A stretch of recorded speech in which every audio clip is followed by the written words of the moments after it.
प्रिय बालक जी, स्वागत है आप सभी के गुरुकुल आश्रम के इस यूट्यूब चैनल पर। और प्रिय छात्रों, आज हम पढ़ेंगे केमिस्ट्री में चैप्टर 3 धातु और अधातु के बारे में, यानी मेटल और नॉन मेटल्स के बारे में हम पढ़ेंगे। उसके पहले हम थोड़ा बात करना चाहेंगे आपसे कि हमने पिछले जो चैप्टर फिनिश किया था उसमें आपको क्या थोड़े और अपने तरफ से आपको क्या कर लेने चाहिए। आपके वैसे तो आपका एनसीईआरटी पूरा कवर करा दिया गया, बहुत सारे एमसीक्यू आपको बीच में करा दिए गए हैं, लेकिन एक बार अपने तरफ से आपको आपको क्या एक्स्ट्रा पढ़ना चाहिए। तो मैं आपके लिए थोड़ा ये बताता हूँ कि आपने जो भी क्वेश्चन बैंक खरीदा होगा तो आपको क्वेश्चन बैंक देखना है कि इस चैप्टर से कितने प्रश्न पूछे गए थे। बहुत सारे प्रश्न आपके एनसीईआरटी से हूबहू होंगे और बहुत सारे प्रश्न को आप, जैसे हम लोग थोड़ा इस साल बात कर लें बच्चे, मैं आपको बहुत कम समय लूँगा, 2-4-5 मिनट की, ताकि आपको ये पता चल जाए कि हम लोग तैयारी कैसे कर रहे हैं। जैसे हम बात करते हैं चैप्टर अम्ल क्षार लवण, ये अपना चैप्टर शुरू हुआ था यहाँ से, यहाँ शुरू हुआ था। कहने का मतलब ये चैप्टर आपके लिए कितना इंपॉर्टेंट है इसको देखना जरूरी है। तो मैं थोड़ा सा बहुत कम समय में लेके आपका इस चैप्टर का एनालाइज करा देता हूँ। ये चैप्टर कितने आपके लिए इम्पोर्टेंट था जो पिछला आपने ख़त्म किया।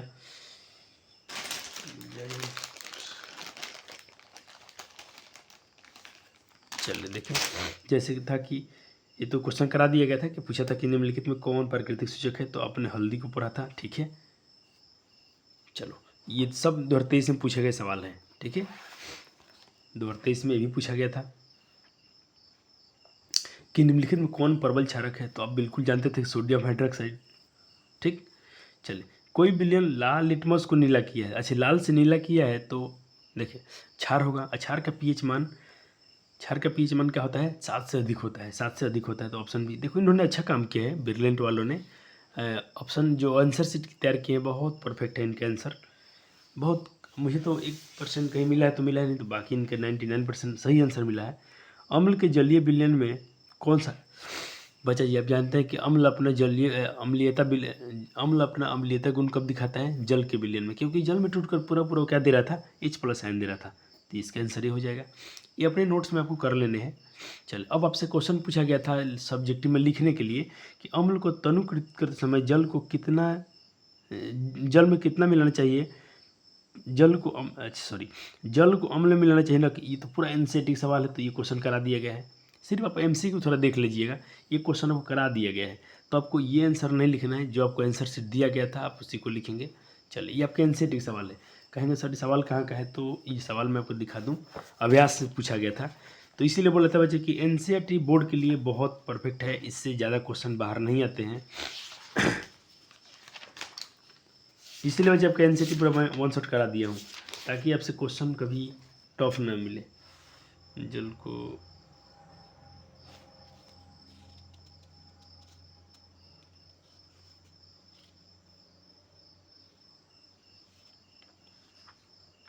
अभ्यास नहीं लगता कि इंटेक्स वाला क्वेश्चन है।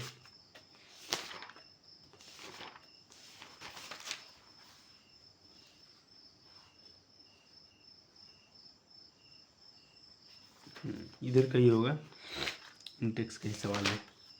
देखिए ये वाला सवाल है, ये वाला क्वेश्चन पूछा था 2023 में कि अम्ल को तनिक समझ यह अनुचित क्यों करते हैं कि अम्ल को जल में मिलाना चाहिए, तो ये को पूछ लिया गया 2023 में। तो ये कहने का मतलब आपको एनसीईआरटी जो कराया गया है ये सारे प्रश्न बहुत इंपॉर्टेंट है, इससे बाहर क्वेश्चन नहीं आता है, फिर भी वो देख लेते हैं हम लोग। चलिए, तो क्वेश्चन करा दिया गया है। अब आइए, निम्नलिखित में कौन सा पदार्थ जलीय विलयन को नीला लिटमस को लाल करेगा, तो ये भी देखें, नीला को लाल किया तो अनीला, अम्ल नीला को लाल करता है तो अम्ल होगा, ऑप्शन ए सही है, ये करा दिया था। चलो, जल के अनुपस्थिति में अम्ल, ये भी क्वेश्चन करा दिया गया है, इसको नहीं करना है आपको, इसको नहीं करना है, आप सिर्फ एनालाइज करना है कि चलो आपसे क्वेश्चन में ग्लूकोज और एल्कोहल ग्लूकोज जैसे जलीय विलयन में अम्लीय गुण क्यों प्रदर्शित नहीं करते, ये भी क्वेश्चन करा दिया गया है, ये भी क्वेश्चन करा दिया गया है। ओहो सर, हम लोग बहुत अच्छे तैयारी किए हैं, बहुत अच्छे। किसी उदासीन विलयन का पीएच मान भैया जी 7 होता है। आप पढ़ के एमसीक्यू अपने नोट्स में थोड़ा ऐड कर लेंगे, जो भी आपका नोट्स ख़त्म हुआ है उसमें ऐड करना है इसको, इसके लिए सर ये एनालाइज करा रहे हैं। और ये मैं आपको याद दिलाते रहूँगा कि आपको पढ़ना कैसे है। बिल्कुल इस बार हम लोग बच्चे सारे विषय में 100 के लिए पढ़ने जा रहे हैं, और आप अच्छा इसको ले लीजिएगा। निम्नलिखित में कौन सा आयन लाल लिटमस पत्र को नीला किया? अच्छा, लाल को नीला किया है, ये भी अम्ल होगा। लाल को नीला किया है, ये भी अम्ल होगा। और अम्ल में क्या होता है? हाइड्रोजन आयन होता है या हाइड्रोनियम आयन होता है। तो बिल्कुल सही है। निम्नलिखित में प्रबल अम्ल कौन है? तो प्रबल अम्ल बच्चा जी, निम्नलिखित में कौन सबसे प्रबल अम्ल है?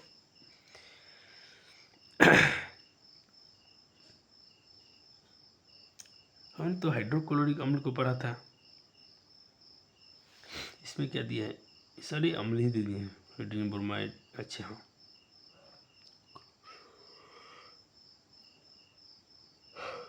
ये क्वेश्चन बच्चा जी इसमें इन्होंने दिया डी दिया है, लेकिन हम लोग प्रबल अम्ल अपने एनसीईआरटी के हिसाब से हम प्रबल अम्ल इनको जानते हैं।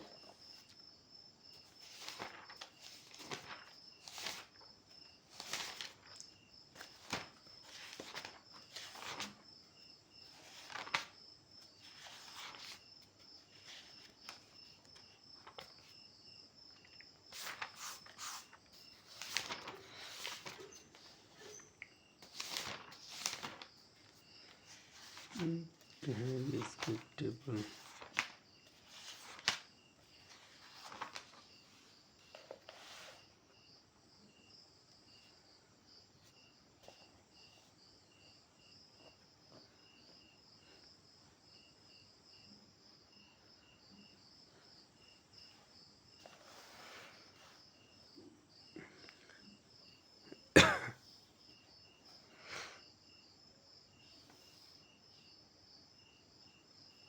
और भैया क्या ये टेबल आपको कराया गया था? थोड़ा मिला लीजिएगा, पेज नंबर मैं 28 की बात कर रहा हूँ।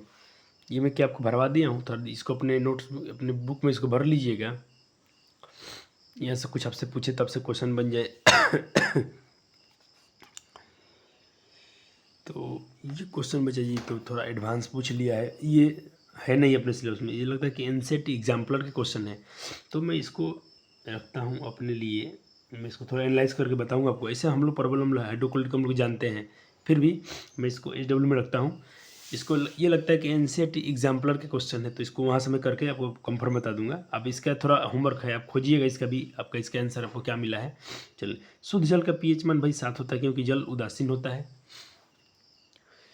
कहते किसी विलयन का पीएच मान किस पीएच वाला विलयन सबसे अधिक क्षारीय होगा? जिसका पीएच मान सबसे अधिक होगा। तब इसमें अधिक क्षारक क्या है? 5 तो अम्ल हो गया, 10 8 अम्ल है, ये 10 8 सबसे अधिक 11 हो गया। तो इसको कर लेना है, इसको आपको कर लेना है। देखा ये चैप्टर कितना मस्त था बच्चे आपके लिए, बहुत। इसमें देखिए सारे तो 23 के पेपर हैं। हाँ, ये फर्स्ट सेटिंग है, सेकंड सेटिंग, ये बात अलग है। प्रकृति निम्नलिखित में संश्लेषित सूचक कौन है? तो भाई संश्लेषित कौन है? देखिए लाल लिटमस, ये पत्ता गोभी, हल्दी प्राकृतिक है, ये संश्लेषित है। तो ये करा दिया गया था आपको पहले, इसमें टिक किया गया है। अब एक क्वेश्चन पूछा है, ओहो, ये तो 10 के पावर 3 -3 m मोल में NaOH विलयन का पीएच मान ज्ञात करिए। तो लॉगरिथम से क्वेश्चन पूछ लिया जो एनसीईआरटी में दिया नहीं है।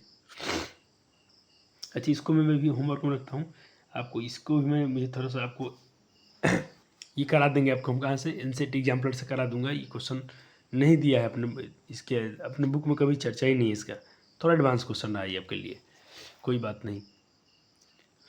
चले, धोबिया सोडा, मैं बोला तो धोन सोडा का रासायनिक सूत्र आप जानते हैं, सोडियम कार्बोनेट डेकाहाइड्रेट, ठीक, ये सब था ही नहीं। निम्नलिखित में कौन विजातीय यौगिक है? विजातीय मतलब कौन अलग जात का है? तो देखें, इसमें खड़िया, चूना पत्थर, संगमरमर, ये सब कैल्शियम है। लेकिन ये वाला जो है बच्चा जी, इस प्लास्टर पेरिस क्या था? एक कैल्शियम, प्लास्टर पेरिस मतलब जिप्सम को गर्म किया था, जिप्सम का सूत्र क्या है? कैल्शियम सल्फेट से था। तो ये कैल्शियम सल्फेट से था, ये अलग था। प्लास्टर पेरिस ये अलग है, ये विजातीय है, सबसे अलग है इन सबसे। ये रहा कैल्शियम ऑक्सीक्लोराइड, यानी जिसका हम लोग प्रचलित नाम क्या बोलते हैं? बिरेंजक चूर्ण या ब्लीचिंग पाउडर। एकदम बिल्कुल नोट्स में से एक दो क्वेश्चन बचे जी आपके लिए, थोड़ा सा रहा एडवांस। मैं इसलिए पेपर को देखिए, मैं सच्चाई से नहीं भाग रहा हूँ। हाँ, 2 क्वेश्चन थोड़े एडवांस थे, तो ये बोला भी गया कि 1-2 क्वेश्चन रहते हैं थोड़ा पेपर में आपके, हो सकता है एनसेट एग्जाम्पलर से रहते हैं, तो इन थोड़ा सा हम लोग एडवांस पढ़ना भी चाहिए। तो उसके लिए काम करना भी आपके लिए, ऐसा नहीं सिलेबस ख़त्म करा दिया गया। हाँ, आपको 99% करा दिए गए हैं। और सबसे बड़ी बात है कि आपको सारे क्वेश्चन के आंसर देने भी नहीं होते हैं। और 6 क्वेश्चन है तो उसमें से बोलता है 4 के आंसर दीजिए, 3 का 1-2 क्वेश्चन छोड़ने के लिए भी आपको ऑप्शन में आता है। लेकिन हम लोग तैयारी पूरा 100% करेंगे। आयोडीन युक्त नमक है, तो देखिए आपसे बोला गया था कि उसमें हम लोग पोटेशियम आयोडाइड या सोडियम आयोडाइड मिलाते हैं, है कि नहीं। तो आयोडाइड ये है, पोटेशियम इसको मिला देंगे तो आपको बन जाएगा। जिप्सम का देखें यहाँ बोला गया था संगमरमर, आपका प्लास्टर पेरिस। तो प्लास्टर पेरिस में को जब उसमें का जल हम हटा देते हैं तो 2:2 आता है ना, हाँ ये वाला। कैल्शियम सल्फेट में अगर 2:2 जल होता है तो ये हो गया प्लास्टर पेरिस, जिप्सम हो गया। अब प्लास्टर पेरिस का पूछेगा तो ये हो जाएगा CaSO4 × 1/2H2O, ठीक। CaSO4 × 1/2, इसको पढ़ते कैसे हैं, CaSO4 हेमी हाइड्रेट, ठीक। इसको पढ़ते CaSO4 × 2H2O, ये अपना हो गया। चूना जल का रासायनिक नाम क्या है। चूना में जब जल मिलाएंगे तो बच्चा जी क्या बनेगा, कैल्शियम हाइड्रोक्साइड बनेगा, जिसे हम बुझा हुआ चूना भी कहते हैं। निम्नलिखित में सोडा एस, ओहो सब पढ़ा दिएगा, जाके चेक कीजिएगा सोडा एस। तो ये रहा आपका सोडा एस। सोडा एस आपके नोट्स में है, सबसे जाके पहले नोट्स में वेरीफाई कीजिए। सर नोट्स कैसे वेरीफाई करें, 1 मिनट हमको टाइम दीजिए बच्चे जी, मैं आपको लोग थोड़ा पढ़ने का तरीका ही बता दें, आप कि पढ़ें तो कैसे पढ़ें। आप बहुत परिश्रम किया गया है बच्चा जी आपके लिए, तो बच्चा जब जितना परिश्रम किए हैं और आपकी उसके बेनिफिट ना हो तो फिर पढ़ने से फ़ायदा क्या। देखिए अगर आप लास्ट में जाएंगे तो देखें यहाँ पर सब आपको पढ़ाया गया। अंतिम में बहुत इंपॉर्टेंट चैप्टर था सोडा एस, सबको इतने खतरनाक लेवल के पढ़ाए गए हैं, आपको पूछिए मत। देखिए ये पूछ रहे हैं सोडा एस, तो बेकिंग सोडा और सोडा एस, तो ये मेरा क्या है बेकिंग सोडा और ये रहा सोडा एस। सोडा एस का सूत्र क्या था Na2CO3 और बेकिंग सोडा। तो अपने नोट्स में जाना है आपको, अपने नोट्स में जाकर उसको वेरीफाई करना है कि हाँ नोट्स, क्योंकि नोट्स में कंफर्म बताया गया है। तो Na2CO3 बिल्कुल सही था ये। निम्नलिखित में ग्लोबल लॉन कौन है, ये थोड़ा आपके लिए अलग से पूछ लिया, लेकिन मैं क्या किया हूँ अभी चिंता मत करें, ये मैं पिछले बैच को पढ़ा दिया था। जो आपका ये है ना उसे Na2SO4 × 10H2 इसे ग्लोबल लॉन बोल लेता है। आपको मैं यहाँ बता दूँ, देखिए इन पिछले बैच को पढ़ाया गया था, तो थोड़ा समय ले रहा हूँ आपको। कितने बच्चे परेशान होंगे सर, आप आए हैं नॉन मेटल चालू करने, आप क्या करा क्या रहे हैं हमारे लिए। तो बच्चे लॉगरिथम से कुछ क्वेश्चन हमको कराना है, मैं करा दूंगा, चिंता मत कीजिएगा। लॉगरिथम आपसे मैं करा दूंगा। ग्लोबल लॉन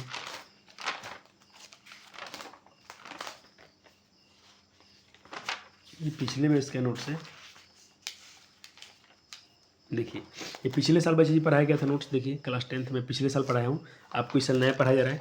लेकिन देखिए ग्लोबल लवन मैं उनको पढ़ाया था कि नहीं उनको पढ़ाया था, ये मेरे नोट से क्वेश्चन बाहर नहीं था, मैं ग्लोबल लवन को पढ़ा के भेजा था और ये क्वेश्चन डायरेक्ट पूछे गए थे Na2SO4 × 10H2O।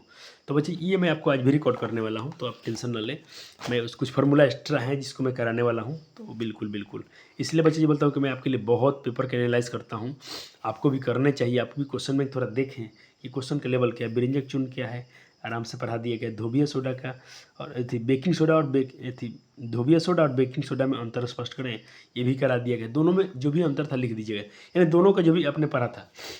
आपसे क्या पूछना है कि बेकिंग सोडा, तो देखिए बेकिंग सोडा हम इसको बोल रहे थे, ये आपका बेकिंग सोडा है, ठीक। इसको एक लाइन खींचेंगे और आपसे क्या पूछा, ये धोबिया सोडा यानी धोवन सोडा, इनमें दोनों में अंतर आता है।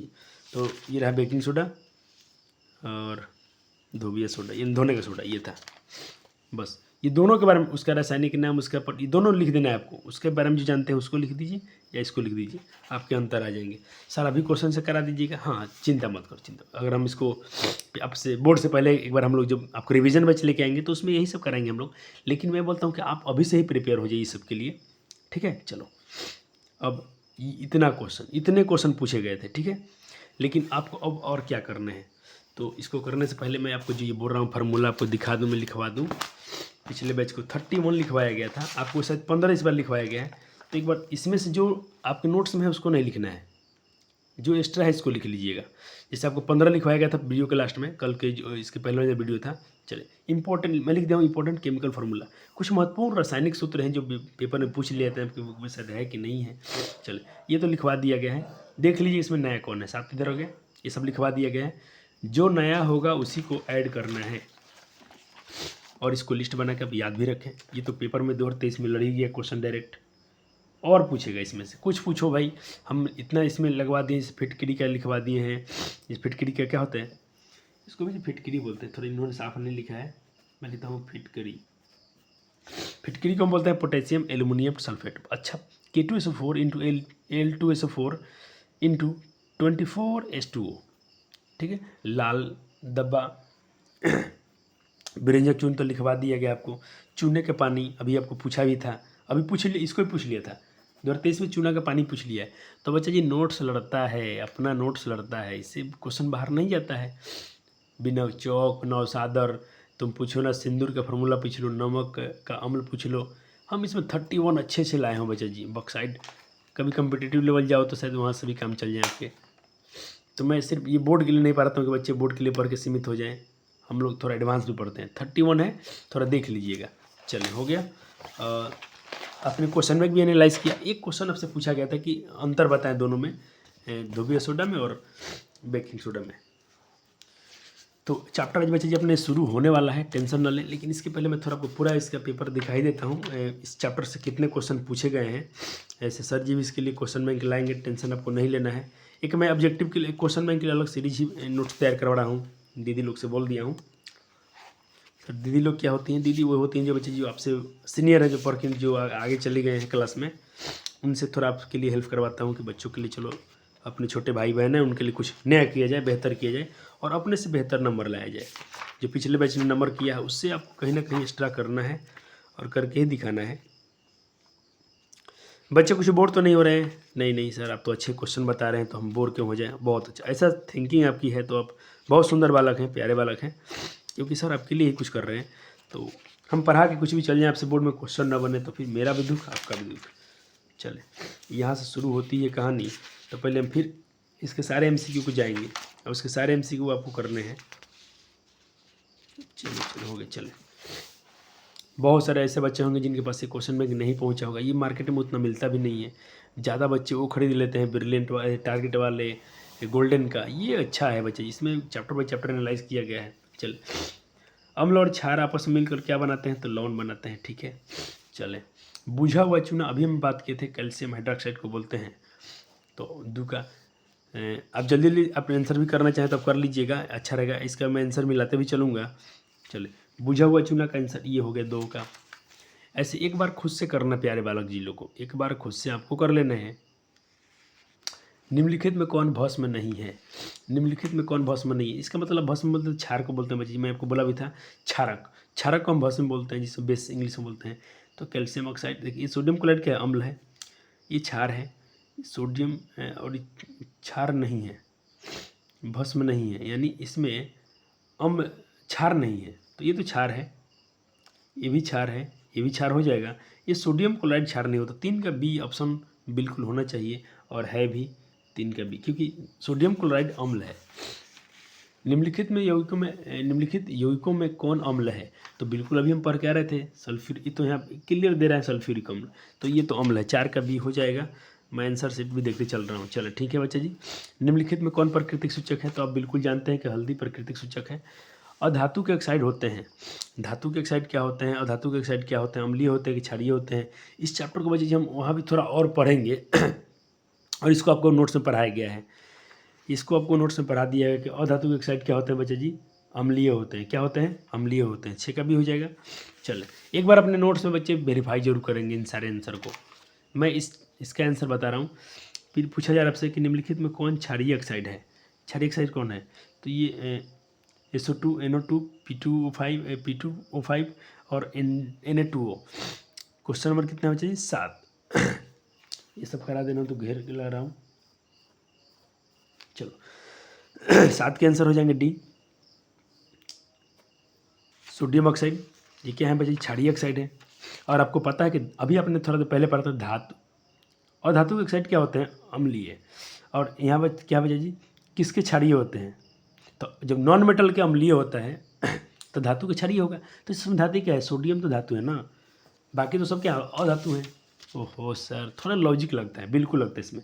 जिंक और सल्फ्यूरिक अम्ल आपस में विक्रिया करके हाइड्रोजन गैस दे रहे थे, आपको ये बढ़ा दिया गया है। तो मैं 8 का आंसर मिलाना चाहूँगा। 8 का सी दिया है, बिल्कुल सही दिया है। निम्नलिखित में दीवारों पर उपयोग करने वाले सफेदी के लिए तो भाई दीवार पर हम लोग कैल्शियम हाइड्रोक्साइड चढ़ाते हैं। क्या चढ़ाते हैं? कैल्शियम हाइड्रोक्साइड, ये वाला। और ये सूखता है तो बच्चे संगमरमर बन जाता है। तो क्वेश्चन 9 का आंसर हो जाएगा बी।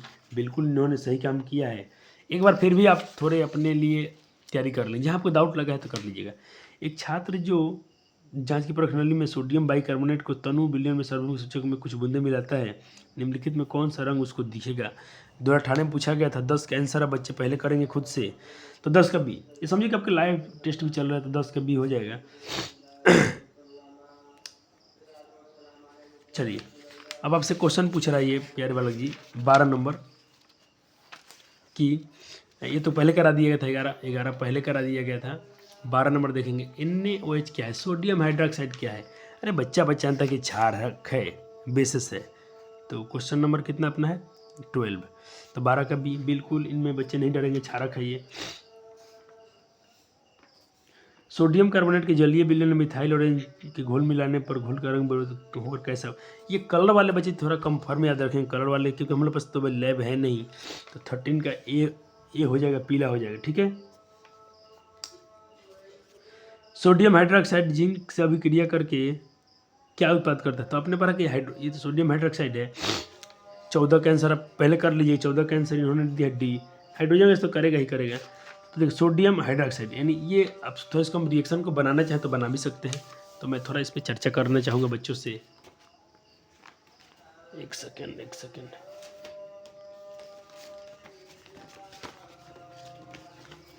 देखिए आपसे क्वेश्चन नहीं पूछ रहे हैं सोडियम हाइड्रोक्साइड यानी NaOH।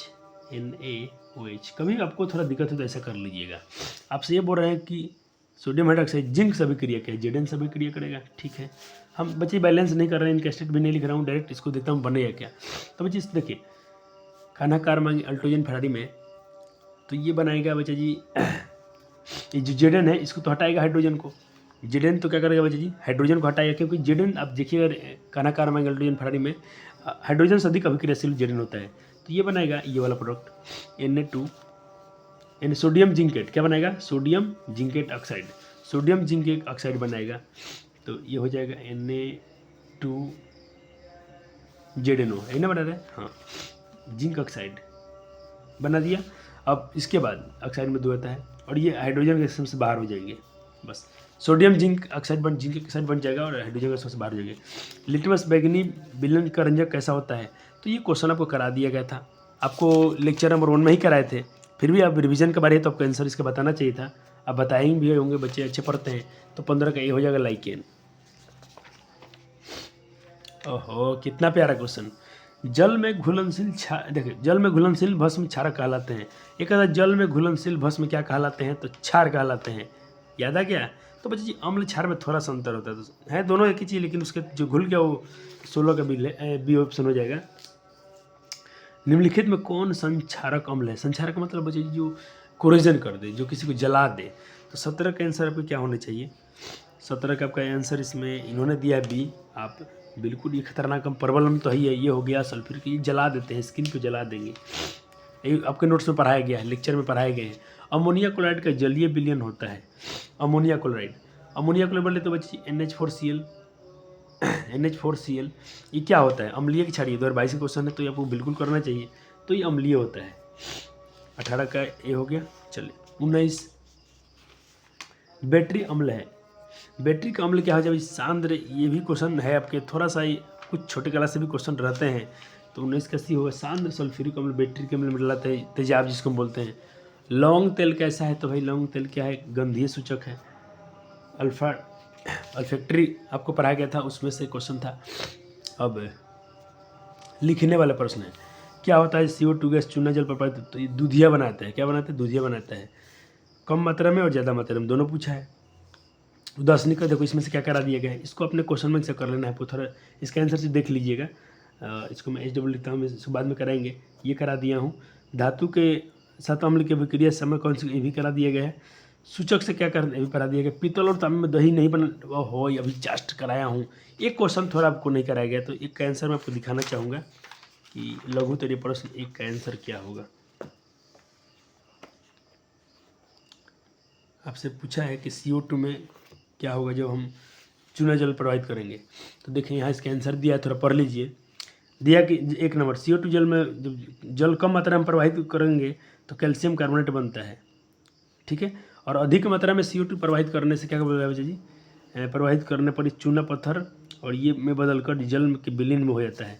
तो दोनों का आंसर इसमें दिया है, थोड़ा आप पढ़ना चाहें तो पढ़ लें, नोट्स में लिखना चाहें तो लिख लें इसको, अच्छा आंसर दिया है। चले, एक एडवांस मिला सर, एक एडवांस मिला, कोई बात नहीं, कोई बात नहीं प्यारे वाला की। चले अभी और है चैप्टर में एनालिसिस। तनुकरण किसे, डाइल्यूशन किसे कहते हैं, पढ़ा दिया गया है। तनुकरण डायरेक्ट आपके NCERT से लाइन है ये, तो अब इसको तनुकरण आप डाइल्यूशन पढ़ा दिया गया था, मैं आपको दिखाना भी चाहूँगा नोट्स में कहाँ है। अब बच्चों का ड्यूटी भी होना चाहिए कि आप नोट्स में जाएँ, अपने नोट्स में उसको हाईलाइट करें। जब रिवीजन करेंगे आप बच्चा जी, तो आपको यादें आएंगी कि हमने क्या पढ़ा था, क्या क्या ये पूछते हैं, आपकी नज़र फट से पड़ेगी वहाँ पर। देखिए मैंने पहले भी हाईलाइट किया था, तनुकरण कहते हैं। आपको ये स्क्रीन दिख रहा है क्या, मेरा दिख रहा है क्या ये तनुकरण, मैं इसको पहले से हाईलाइट करके रखा हूँ, ये क्वेश्चन पूछ भी लिया गया है 2014 में। तो चलिए ठीक है, आश्रित जल भी तो ये सब करा दिए, सब NCERT है बच्चा जी। अगर देखें आप NCERT पढ़ जाते हैं तो क्या है, जो बच्चा NCERT पढ़ लिया ना तो उसका बोर्ड में 95% आ जाता है। तो 95% बच्चे नंबर कम नहीं होता है, यहाँ तक मुझे तो लगता है कि 95 नहीं ज़्यादा ही। आप खुद देखो, 1-2 क्वेश्चन नया था, बाकी सारे तो NCERT सवाल है, NCERT बेस्ड है। तो बच्चा इसलिए बोलता हूँ कि NCERT पूरा कंफर्म होना चाहिए, बाकी बुक पढ़े ना पढ़े कोई दिक्कत नहीं है। कुछ NCERT एग्जाम्पलर से क्वेश्चन है तो बिल्कुल सर हैं, तो बिल्कुल आपको टेंशन नहीं लेना है, अभी बहुत कुछ आपको कराए जाएंगे। जल की अनुपस्थिति में अम्ल का व्यवहार अम्लीय क्यों नहीं होता है, ये भी क्वेश्चन है NCERT से। इस पर रसायन की संता विलयन पर क्या, ओहो सब पढ़ा दिया, सब ये क्वेश्चन NCERT के हैं। तो बिल्कुल आप खाली बुक में जाकर हाईलाइट कर लीजिएगा, आपके काम हो जाएंगे।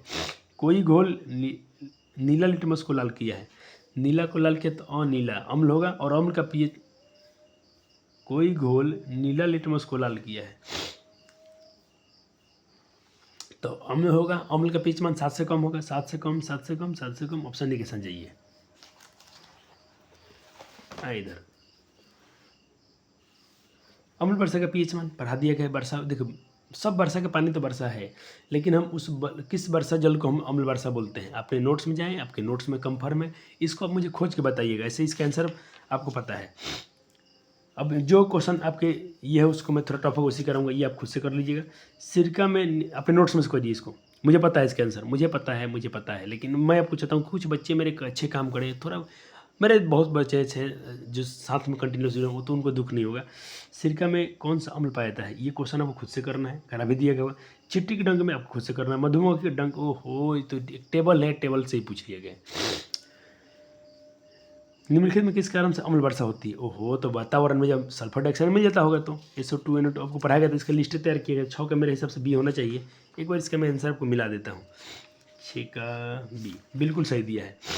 टूथपेस्ट कैसा होना चाहिए भाई, क्षारीय होना चाहिए, ताकि हमारा जो मुंह में अम्ल भर गया होगा उसको उदासीन कर दीजिए। अम्लीय विलयन का पीएच मान 7 से कम होता है, 7 से कम होता है। ऐसे ऐसे प्रश्न पूछे जाते हैं बच्चा जी। शुद्ध जल का पीएच मान 7 होता है। हमारा शरीर का पीएच मान, वो डायरेक्ट आपके नोट्स में सवाल है, आपके नोट्स में सवाल है, ये खुद से कर लीजिएगा। कोई विलयन लाल लिटमस को नीला किया है, तो लाल को नीला किया है तो ये भी अम्ल होगा, और अम्ल का पीएच मान 7 से कम होता है। वही ऑप्शन थोड़ा इधर उधर करके दे देंगे आपसे। परबल अम्ल कौन है, तो परबल अम्ल बच्चा जी मेरा हाइड्रोक्लोरिक अम्ल होता है, लेकिन यहाँ पर दे रहा है H2SO4, ये भी परबल अम्ल है, ये दोनों परबल है बच्चा जी। तो इस बार मुझे लगता है डी हो जाएगा, 12 12 12। एक बार थोड़ा वेरीफाई करूँगा मैं आंसर को, 12 का डी बिल्कुल सही। तो याद रखिएगा, नाइट्रिक अम्ल, हाइड्रोक्लोरिक अम्ल और सल्फ्यूरिक अम्ल। देखिए इनका नाम क्या है, सल्फ्यूरिक अम्ल, हाइड्रोक्लोरिक अम्ल, और इसका नाम है नाइट्रिक अम्ल। ये तीनों के तीनों स्ट्रॉन्ग एसिड है। कैसे एसिड है, स्ट्रॉन्ग एसिड है। किसी विलयन का पीएच मान, किसी उदासीन विलयन का पीएच मान भाई 7 होता है। तुम कितने भी घूम फिर के आओ, बच्चे मेरे बहुत कंसेप्चुअल हैं, कंसेप्ट उनके बहुत तगड़े हैं, वो तो बना के ही जाएंगे। निम्नलिखित में पीएच मान कौन सा क्षारक विलयन का मान होता है, क्षार का पीएच मान 7 से अधिक होता है। 7 से अधिक बोले तो इसमें ऑप्शन में ही दिख रहा है। मिल्क ऑफ मैग्नीशिया का क्वेश्चन बच्चे जबकि डायरेक्ट नोट्स में से है, और ये शायद मेरे ख्याल से 10.5 होता है, तो 15 का डी होना चाहिए, 15 का डी बिल्कुल इन्होंने दिया है। चले, किस पीएच मान वाला विलयन सबसे अधिक अम्लीय होगा, जिसका पीएच मान सबसे कम होगा सबसे प्रबल अम्ल होगा। तो इनका पीएच मान सबसे ऑप्शन में कम है, तो ये प्रबल अम्ल है। ये 2022 में पूछे हैं। दही में कौन सा अम्ल पाया था, ये खुद ये सब आपके काम है। ये जो लिस्ट में से पूछेगा इसको मैं कुछ नहीं बताना हूँ, ऐसे बच्चे जानते हैं कि लैक्टिक अम्ल पाया जाता है। चलो अब देखें, कभी कभी पूछते थे पहले की परीक्षा है, शुद्ध जल का पीएच मान क्या होता है, 7 होता है। उदासीन विलयन का pH मान 7 होता है। चींटी के डंक में कौन सा अम्ल पाया जाता है आप जानते हैं, इसीलिए फॉर्मिक अम्ल पाया जो आपको जलन करता है आप कर लीजिएगा। ये कुछ मिलान वाला दिया है, मिलान कीजिएगा। यहाँ का थोड़ा देख लीजिए लिस्ट, और यहाँ भी लिस्ट देख लीजिए, इसको मिलान कर देना है, कर लीजिएगा। हमारे दैनिक जीवन में pH का मान क्या महत्व है इसको मैं करा दिया हूँ।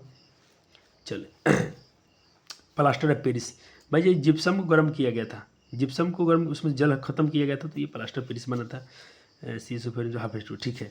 धोबिया सोडा का रासायनिक सूत्र ओहो बच्चे जानते हैं, 10H2O ये वाला हो जाएगा। निम्नलिखित में कौन सा लवण है, लवण जो अम्ल और क्षार पर मिलकर लवण बनाते हैं, तो लवण मेरा क्या है हाइड्रो, ये तो अम्ल है NH4OH, ये भी अम्ल है, क्षार है, क्षार OH क्षार, ये मेरे ख्याल से ऑप्शन सी आना चाहिए, 3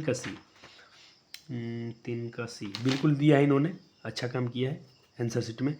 हो गया। किस रासायनिक यौगिक को गर्म करने पर प्लास्टर पेरिस बनता है, अरे भाई जिप्सम गर्म कर देना, जिप्सम को गर्म कर दें, जिप्सम गर्म कर दीजिए। खड़िया का रासायनिक सूत्र आपको पढ़ा दिया गया। चलिए ये सब आपके देखने नोट्स में है। संगमरमर CaCO3 बच्चा जानता है। नीला थोथा, ओहो ये तो 7वां से क्वेश्चन पूछ दिया। नीला थोथा मेरा बच्चों वाला, अब जो मेरे पास जो मेरे ऑफलाइन के बच्चे हैं जानते हैं, नीला थोथा क्लास 7 से पढ़ते आ रहे हैं आप, और आज भी आपको जो लिस्ट बनवाया हूँ उसमें भी नीला थोथा होगा। इंटू CaCO4 इंटू 5H2 हो जाएगा, 7 का B 5H2। कॉपर सल्फेट के जो कॉपर सल्फेट जो 5H2 होता है यही होता है, आपको मैं नोट्स में दिखा दूँ, आज जो लिखवाया हूँ इसमें होगा।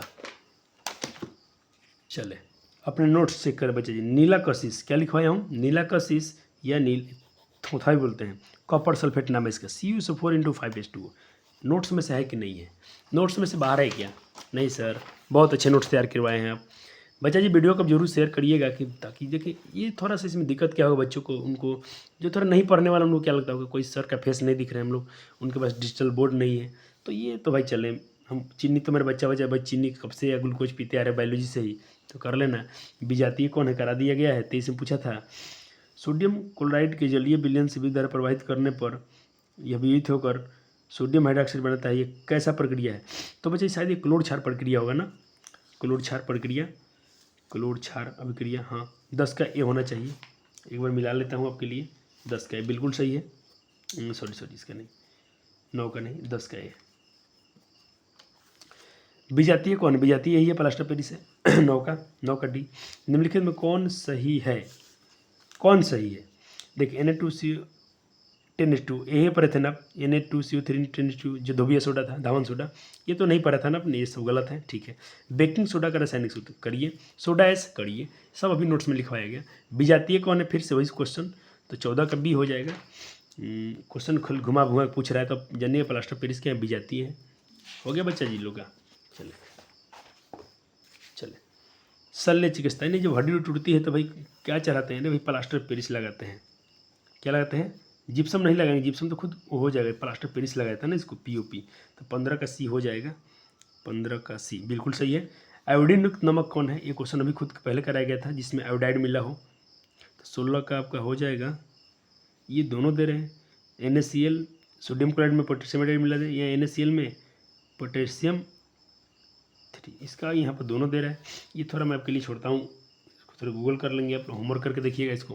प्लास्टर पेरिस का रासायनिक नाम क्या है, प्लास्टर पेरिस का रासायनिक नाम बच्चा जी है कैल्शियम सल्फेट हेमी अर्धहाइड्रेट, यही है कैल्शियम सल्फेट अर्धहाइड्रेट, इसको इंग्लिश में बोलते हैं कैल्शियम सल्फेट हेमी हाइड्रेट। आपका ऑप्शन में क्या रहेगा, हेमी हाइड्रेट, जब इंग्लिश में लिखा होगा तो मैं इंग्लिश में लिखवाया था, हिंदी भी बता दिया था।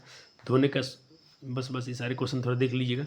बेकिंग पाउडर क्या है, प्लास्टर पेरिस क्या है, आयोडीन युक्त नमक उपयोग की सलाह क्यों दी जाती है, जब मैं करा दिया हूँ क्वेश्चन बच्चे की, इसमें गैस्ट्रो रोग नहीं होगा।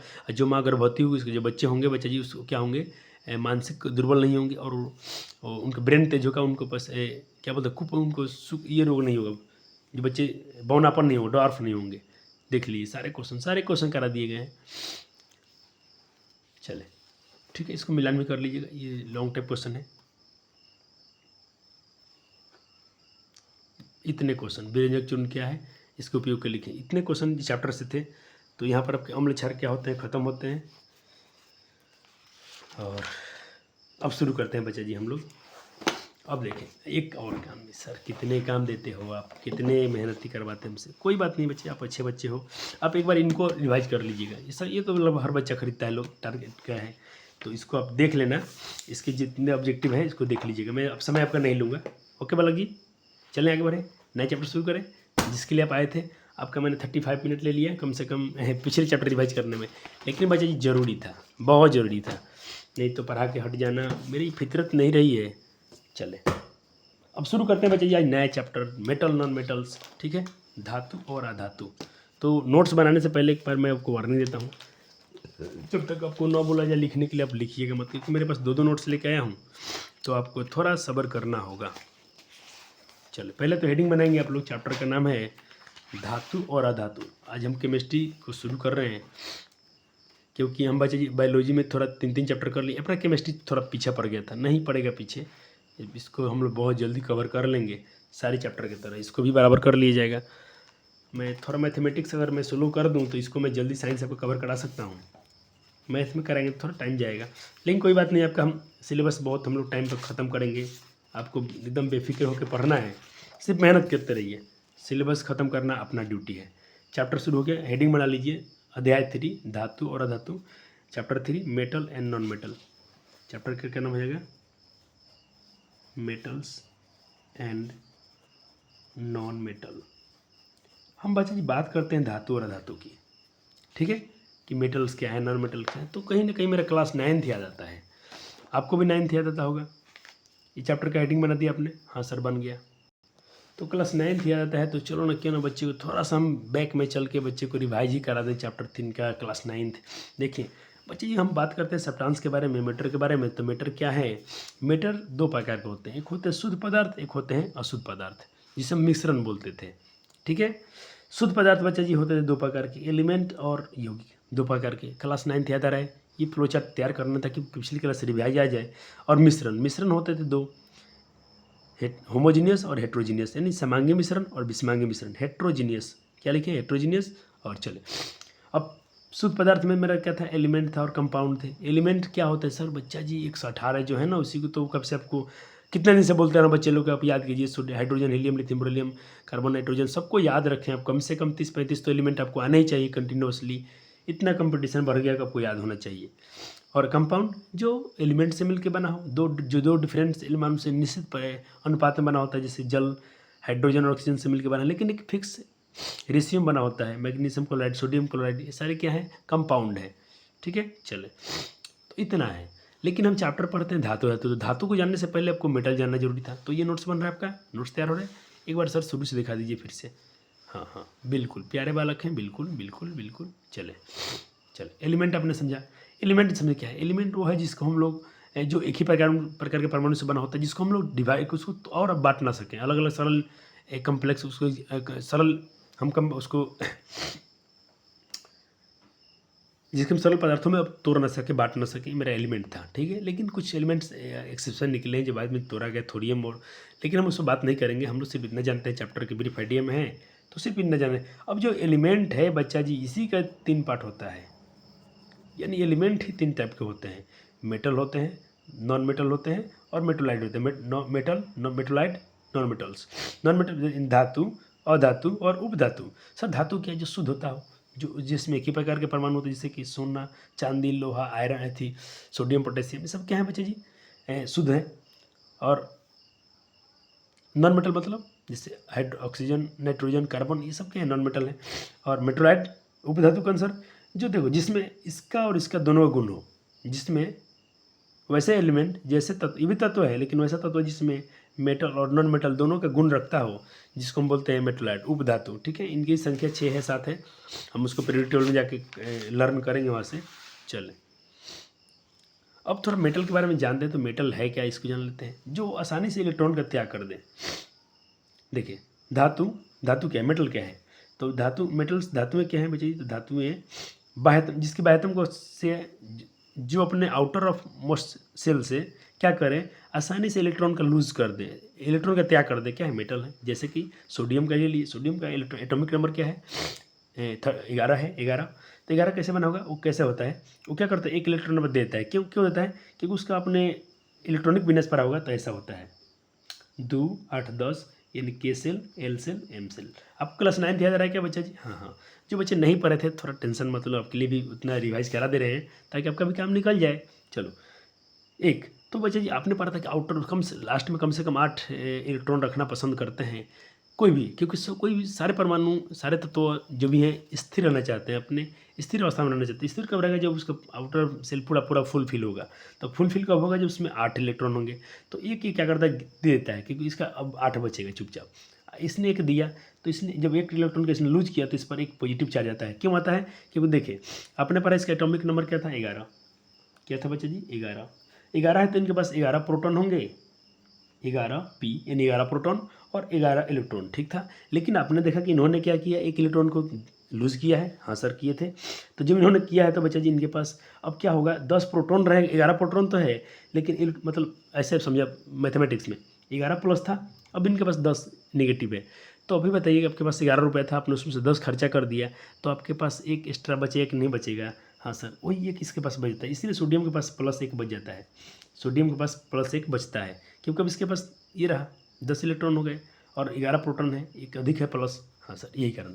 ऐसे ही मैग्नीशियम आ जाइए, Mg मैग्नीशियम, इनका एटॉमिक नंबर 12 होता है, परमाणु संख्या 12 है। तो अब इनका इलेक्ट्रॉन में इसका 2 8 10 2 12। अब ये भी अपना 8 ही रखना चाहेंगे। इनके पास दो ऑप्शन है, या तो ये किसी से 6 ले लें या किसी को ये 2 दे दें। तो इनको 6 कोई देगा नहीं। लेन देन जो होता है, जो शेयरिंग होती है 1 से लेकर 4 के बीच में होती है, तो इनको तो कोई 6 देगा नहीं, तो यही 2 देना पसंद करेंगे। इसीलिए क्या है, मेटल है। सेम वही चीज़ एल्युमिनियम के साथ होगा। ये इन्होंने 3 का ज्ञान किया, इनके पास 3 चार्ज आया, ठीक है। आप समझे मेटल क्या होता है? जो आसानी से अपने बाह्यतम से इलेक्ट्रॉन का त्याग कर दे। वेव एलिमेंट जो अपने बाह्यतम से आसानी से इलेक्ट्रॉन का त्याग कर दे, मेटल है। हो गया? हो गया। अब आपको हेडिंग क्या बनाने हैं? आपको हेडिंग बनाने हैं फिजिकल प्रॉपर्टीज ऑफ मेटल, यानी धातुओं के भौतिक गुण। आपको हेडिंग क्या बनाना है? धातुओं के भौतिक गुण। हेडिंग बन गया? बन गया बच्चे जी? हाँ सर। देखिए बच्चे, आपको हेडिंग तो बन गया है, लेकिन आपको अपने एनसीईआरटी भी पढ़ने होंगे। ये क्लास के बाद जाइएगा तो सारे पढ़िएगा, एक्टिविटी भी देखिएगा, कुछ कुछ अच्छे क्वेश्चन खोजिएगा। इसमें से भी क्वेश्चन पूछते हैं आप लोग से। आप लोग बुक पढ़ते नहीं। आप इतिहास तो है नहीं कि बच्चे जी आपको यहाँ पढ़ाया जाए A to Z line by line. आपके पूरे 99% सारे कॉन्सेप्ट उड़ा दिए जाएंगे, ताकि बच्चा जब जाके एनसीईआरटी रीडिंग लगाए तो ओहो क्या पढ़ा दिए गए। कोई गवर्नमेंट स्कूल नहीं है बच्चा जी ताकि आपको भारतीय भवन लेके लोग दौड़ेंगे। हम लोग भारतीय भवन वाले नहीं हैं। हम लोग एनसीईआरटी फॉलो करेंगे, भले हम लोग बहुत मेहनत पड़ता है नोट्स बनाने में, करेंगे, क्योंकि बच्चे को अच्छा कंटेंट देना है। तो एनसीईआरटी से अच्छा कंटेंट है कहाँ दुनिया में? अगर कोई आपको पहले कुछ पढ़ना पड़े तो आप एनसीईआरटी पढ़िएगा। तो बच्चे क्लास 8 याद आ रहा है क्या आपका? अब देखें, जो बच्चे क्लास 8 में पढ़े हैं बहुत अच्छे हैं, क्योंकि आपको क्लास 8 का ही बात अभी थोड़ा होगा इस चैप्टर में शुरू में। तो मैं थोड़ा आपके लिए PDF खोल रहा हूँ, तब तक ये इसको लिख लेते हैं। अब बिल्कुल आसान है। धातु में भौतिक गुण क्या है? तो पहले हम बात करते हैं आघात वर्ध्यता, यानी मेलिबिलिटी, मेलिएबल। धातु क्या होते हैं बच्चा जी? मेलिएबल होते हैं। मेलिएबल बोले तो बच्चा जी जिसको आप मान लीजिए लोहा है, आपने देखा खुरपी हंसुआ से बनते हुए, तो हम लोग जाते हैं तो अपने पास मिस्त्री के पास लेते हैं, तो क्या करते हैं, इनको भट्टी में गर्म करते हैं और इसको पीटते हैं हथौड़ा से, तो चौला होता है। चौला होता है, यानी अपने आपने तावा देखा है जिसमें हम लोग माँ रोटी बनाती हैं, वो तो पहले लोहा का, कोई इतना बड़ा लोहा होगा इतना, उसको पीटते पीटते क्या बना दिया? चौला कर दिया, प्लेट बना दी गया। इसी को बोला जाता है आघात वर्ध्यता। क्या बोला जाता है बच्चे जी? आघात वर्ध्यता। क्लियर हुआ? क्लियर हुआ क्या है आघात वर्ध्यता? अब देखें ये कैसे होता है, इस कैसे वर्क करता है, इसमें हम बात करना चाहेंगे आपसे। देखें, जैसे मान लीजिए बस मेटल है, इस पर क्या लगाएगा बच्चा जी? इस पर लगाएगा फोर्स, ऊपर से दबा के। देखिए इसको क्या नीचे रखा रहता है लोहा पे, फिर ऊपर से मारा रहता है, तो नीचे से भी फोर्स लग रहा है, नीचे से भी फोर्स लग रहा है, ऊपर से भी अपने फोर्स दे रहे हैं, इसको दाब रहे हैं। तो देखिए ये दोनों जो फोर्स लग रहा है, नीचे से और ऊपर से जो फोर्स लग रहा है, इसको बुलाता है बच्चा जी कंप्रेसिव फोर्स। ओ सर कितने बच्चा जी, आपको ये मैं बता रहा हूँ कि हम लोग जिन सर से पढ़ते हैं, सुनील सर नाम है उनका, बहुत अच्छे टीचर हैं केमिस्ट्री के। ऐसे तो जब हम लोग बात करते हैं कि जिस चैनल फाउंडेशन की, वहाँ पर बहुत अच्छे अच्छे टीचर हैं। मैं जो आप जानते ही हैं, बच्चे को बार बार नाम नहीं लेना चाहूँगा मैं, सब बच्चे जानते हैं कि कंटेंट कहाँ से आता है। तो ये उनमें एक से एक टीचर, जो भी टीचर हैं सब अपने आप में वेरीफाइड, क्वालिफाइड, बहुत टॉप लेवल का। तो हम लोग जिनसे बनाते हैं थोड़ा ये आपको एडवांस बनाते हैं। ये इनका कहना है कि आप बुक रटने क्यों जाएँ, आप क्यों याद करें, जिसम पीट के चादर बना दिया करते हैं, ये कहते हैं वो कहते हैं। जब आपको रट ही लेना है तो जो पूरा दुनिया करे वही करेंगे आप थोड़ा उनसे एडवांस पढ़े ना। देखिए कितना मजे की बात है। ऊपर से फोर्स लगाया, नीचे से फोर्स लगाया, ये चौला हो जाएगा। ये क्या हो जाएगा? प्लेट, ये बन जाएगा प्लेट, चादर बन जाएगी। लेकिन आपको पूछना चाहिए ना किसी बच्चे से कि क्या क्या हुआ इसमें, कैसा क्या क्या कारण है कि प्लेट बन गया। तो उसमें लगता है कंप्रेसिव फोर्स। किसे बोलेंगे? जिसमें नीचे से फोर्स लगे और ऊपर से फोर्स लगे, तो इसको बोला जाता है कंप्रेसिव फोर्स। क्लियर है? क्लियर है प्यारे बालक जी का? मैं एक बार सर का चेहरा दिखा देना चाहूँगा, जो नए बच्चे हैं ऐसे इनको सब लोग जानते हैं। ठीक है, क्लियर? ओहो, थैंक यू बोलना सर को। चलो सर आपको क्या बोलेंगे? हम आपके भाई हैं, छोटे भाई बड़े भाई हैं, तो बस भैया के साथ क्या रिलेशन, भैया के साथ वही रिलेशन ईमानदारी का। हम आपके लिए इतना मेहनत परिश्रम कर रहे हैं, तो अभी एकदम बिल्कुल ईमानदारी से चलते रहिए, चलते रहिए, चलते रहिए, चलते रहिए, मज़े आएंगे। चलो, कंप्रेसिव फोर्स है जिसे थिन सीट मिलता है, जिसे पतली चादर में कन्वर्ट कर देता है कंप्रेसिव फोर्स। सर दूसरा हम गुण की बात करेंगे, डक्टिलिटी। डक्टिलिटी सर इंग्लिश में पढ़ाते हो, बहुत अच्छे बच्चा जी। कंटेंट तो प्योर इंग्लिश था, कल्याण का है कि आप लोग को थोड़ा हिंदी पढ़ाए जा रहे हैं, नहीं तो देखेंगे आप नोट्स तो कहेंगे वाह ये प्योर इंग्लिश है, क्या मेलेबिलिटी, क्या डक्टिलिटी। देख रहे हैं सब, इतने परिश्रम करते हैं आपके लिए सर जी। डक्टिलिटी क्या है? तन्यता क्या है? तन्यता क्या है?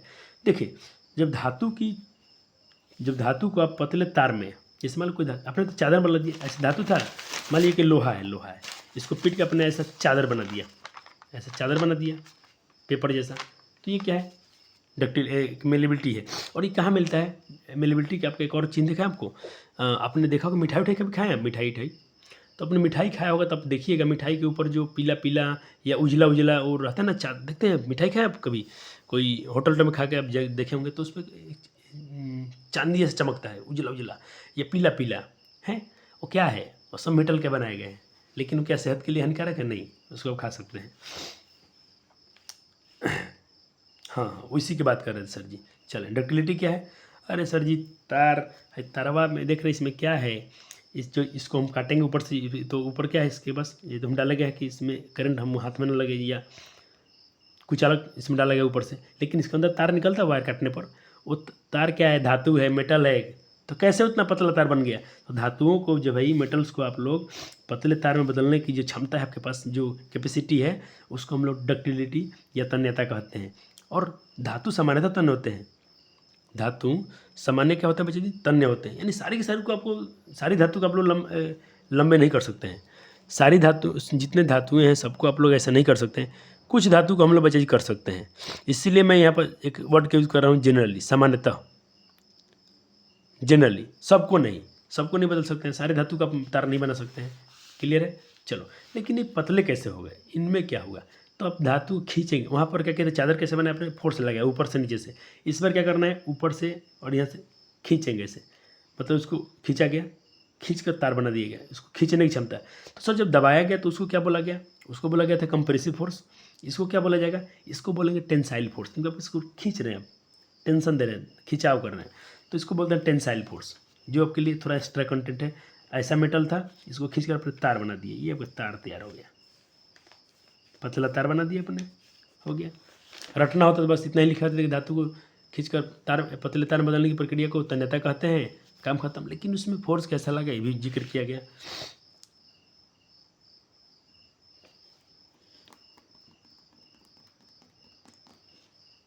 चले,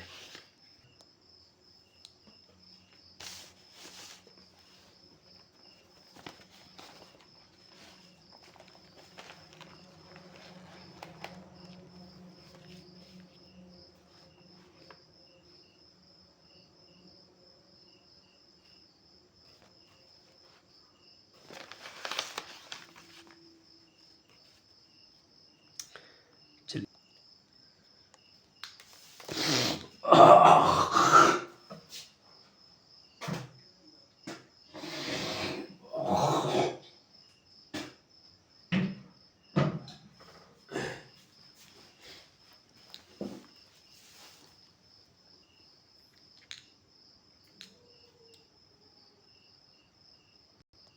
चले, क्लियर है? देखिए, इसको आपने नोट किया, तो देखिए ऊष्मा का ट्रांसफर। लेकिन इसमें आप पूछा जाए क्यों, तो आपने कहा कि देखिए इसमें क्या होता है, किसी पदार्थ के एक सिरे से दूसरे सिरे तक ऊष्मा का स्थानांतरण हो जाता है, ये ऊष्मीय चालकता कहलाती है। अपवाद भी है, कुछ में नहीं जाता है, जैसे Hg, मरकड़ी भी धातु है, लेकिन इसमें हीट ट्रांसफर होता है। लेड, शीशा, इसमें भी नहीं होता है, ये ऊष्मा कुचालक होते हैं, तो ये पुअर कंडक्टर होते हैं। ठीक है, हीट का, ये भाई हीट को वजह हम थर्मल भी बोलते हैं, thermal conductivity, thermal conductivity, heat को हम थर्मल ही बोलते हैं, ठीक है। अब विद्युत चालकता है, यानी इसमें आप बच्चा जी इस माइक में मैं यहाँ बोल रहा हूँ, देखिए यहाँ से वायर जा रहा है, इन सब वायरों में होते होते मैं यहाँ बोल रहा हूँ, वीडियो वहाँ तक इसका मतलब कनेक्शन जा रहा है, ये वायर धातु है। तो इसमें क्या कर, इसमें इलेक्ट्रिक फ्लो होता है, या आप चार्ज करते हैं, चार्जर कहीं और प्लग अप लगाते हैं, आपकी मोबाइल चार्ज होने लगती है, उसमें क्या मेटल है, यानी उसमें इलेक्ट्रिक फ्लो हो रहा है, इलेक्ट्रिक का चालन हो रहा है। कैसे हो रहा है, उसमें भी फ्री इलेक्ट्रॉन कारण, मुक्त इलेक्ट्रॉन के कारण। इसमें लिखना चाहेंगे आप, ये हेडिंग होगा, इसके बारे में यहाँ लिखिए। आप देखिए क्यों हो रहा है ऐसा, ये दूसरा नोट्स था, ये इसमें से लिखना आपको, हाँ ये रहा, मुक्त इलेक्ट्रॉन कारण, फ्री ऑफ इलेक्ट्रॉन है उनके पास, तो क्या है, इसीलिए धातु में क्या है बच्चा जी, इलेक्ट्रॉन फ्लो। अभी आप इलेक्ट्रिसिटी पढ़ के आ गए बच्चा जी, इससे छोटी मोटी बातें आपको तो बहुत अच्छी लगती होंगी कि आपको फिजिक्स में सब खूब पढ़ाया गया है, खूब पढ़े हम लोग जम के विद्युत के बारे में, पूरा विद्युत पढ़े थे। तो विद्युत चालक होती है, जैसे मैं एग्जाम्पल में चांदी बच्चा जी विद्युत के लिए सर्वश्रेष्ठ चालक चांदी को माना जाता है, क्योंकि इसका आपने पढ़ा था कि रेजिस्टिविटी कम, सबसे कम होती है, यानी प्रतिरोधकता इसकी सबसे कम, जिसका जितना प्रतिरोध कम होगा उसमें उतना ज़्यादा इलेक्ट्रॉन का फ्लो होगा। तो चांदी का प्रतिरोधकता सबसे कम था, प्रतिरोधकता समझते हैं, रेजिस्टिविटी, रेजिस्टेंस याद है कि भूल जाते हैं ओम के नियम, बहुत पीटोगे, हाँ चलो। कपर भी है, लेकिन बच्चा सिल्वर बहुत महंगा है। आपसे एक प्रश्न कर लिया जाए कि हमारे घर में हम लोग चांदी क्यों नहीं लगाते जब अच्छा चालक है तो महंगा है। लेकिन एक प्रश्न आपसे ये कर दूं कि कॉपर और एल्युमिनियम के बीच में, आप देख रहे हैं अपने घर पर जो पोल है, पोल पर बचा जी एल्युमिनियम का तार है, लेकिन घर में जो हम लोग का तार है सब जो लगाते हैं वो उसमें कॉपर का है। क्या अंतर है, क्या कारण है, ये दोनों तो महंगा नहीं है, दोनों तो लगभग सेम चलते हैं, तब क्या ऐसा क्या रीज़न है कि जो घर में आपकी लाइन आती है बाहर से, उसमें देखना आप जब भी पोल से आपके घर पर लाइन आया है तो उसको कभी आप छील के, कभी तार खराब हो गए हो तो काट के देखिएगा, उसमें एल्युमिनियम होता है अंदर। लेकिन अब घर में जो वायरिंग चल रही है उसमें कॉपर डालते हैं, क्यों, क्योंकि बच्चे हमारे घर में चाहिए ज़्यादा एफिशिएंसी, ज़्यादा करंट चाहिए, तो इसमें इसका प्रतिरोधकता, रेजिस्टिविटी एल्युमिनियम की तुलना में कम होती है। इसका यही आंसर होगा। तो जो प्रश्न किया हूँ इसका आंसर भी बता दिया हूँ। कभी आप इसको आप नोट्स में लिखना चाहें तो लिख भी सकते हैं, अच्छा कंसेप्ट है ये। अभी थोड़े जूम हो जाए,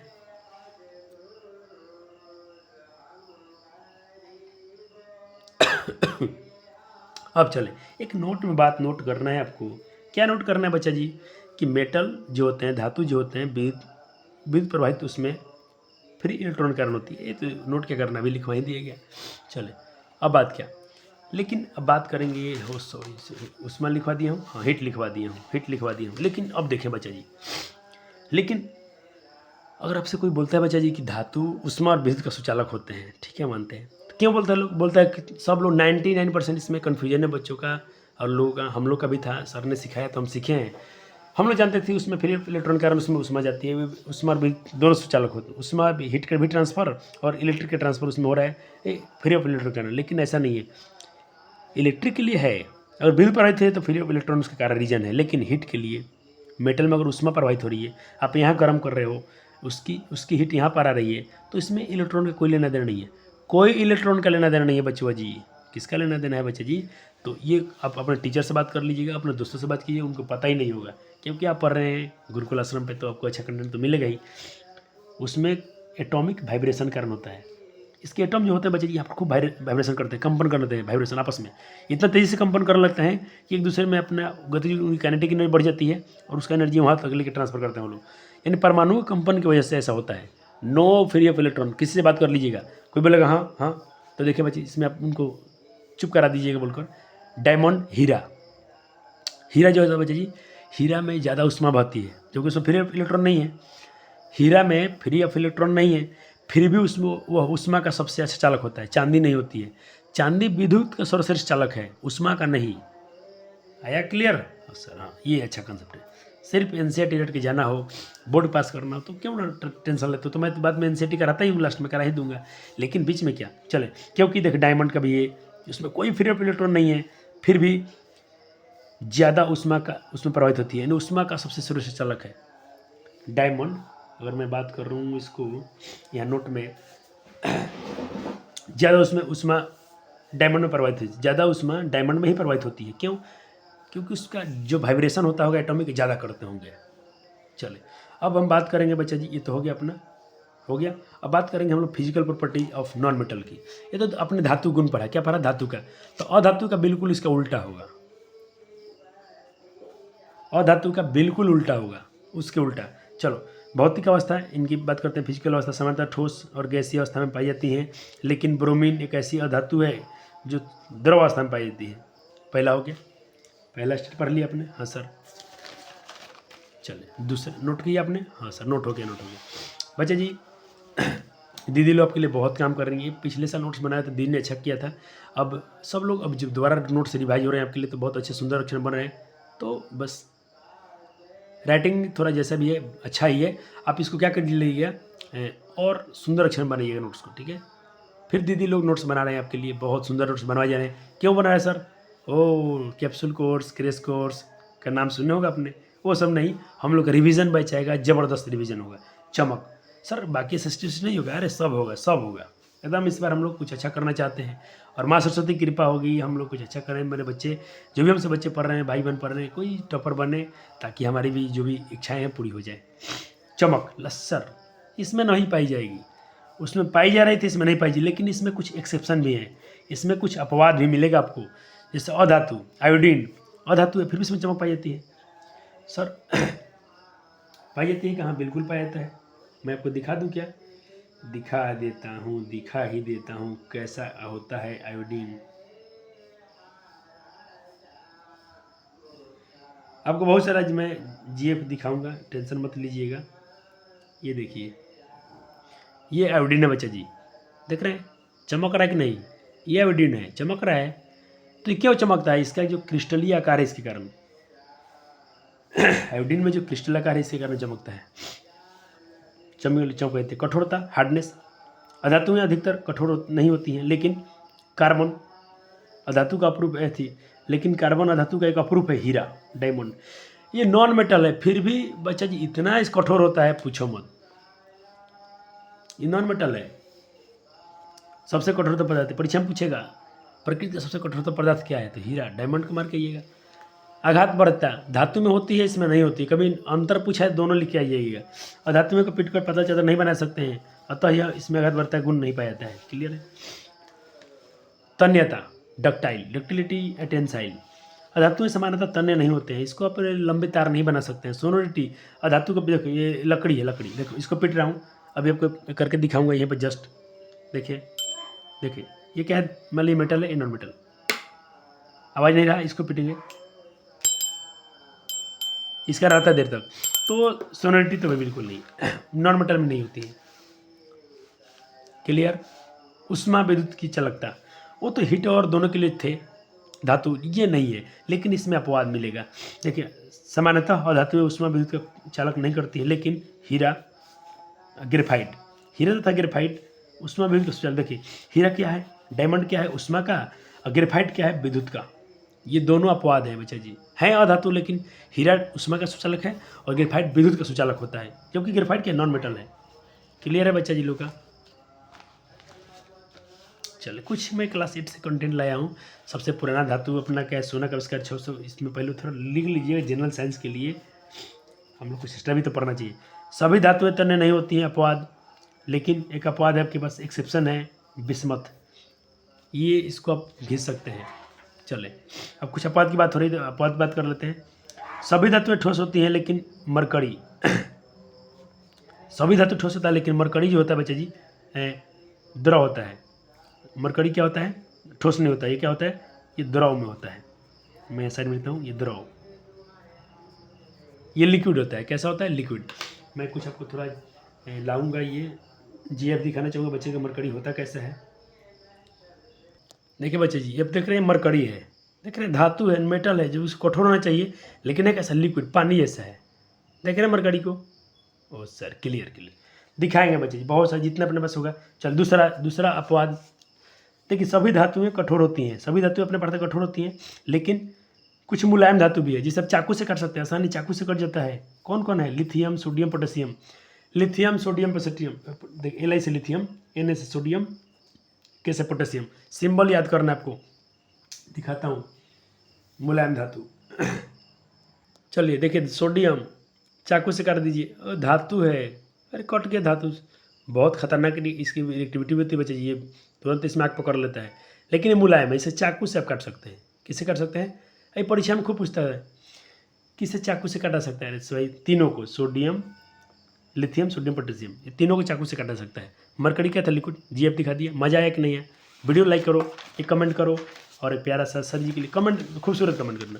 लेकिन मुझे अच्छा लगता है बच्चे जी, आज तक अपने चैनल पर एक भी अभद्र या एक भी मतलब क्या बोलते हैं, अभद्र टिप्पणी नहीं है, कमेंट नहीं है। जो बच्चे किए हैं अच्छे कमेंट किए हैं, मुझे अच्छा लगता है, बच्चे अच्छे मिलते हैं हमारे चैनल पे। लेकिन संख्या कम है, तो संख्या कम कैसे होगा? तो बच्चे इसको कैसे बढ़ाएंगे? आप अपने अपने जहाँ तक भी पहुँच वहाँ तक शेयर करें वीडियो को, और उनसे बोल दीजिए कि अपने अपने दोस्तों को भेजें। इसमें किसी का खर्चा तो नहीं लग रहा है। आखिर बच्चे कहीं ना कहीं क्लास देखते हैं, थोड़ा यहाँ से भी देख लें। हो सकता है उनको थोड़ा कुछ दिन क्लास से अच्छी ना लगे, क्योंकि यहाँ ज़्यादा उनको अच्छे से पढ़ाया जाता है, ज़्यादा उनको नोट्स बनवाने के लिए बोला जाता है।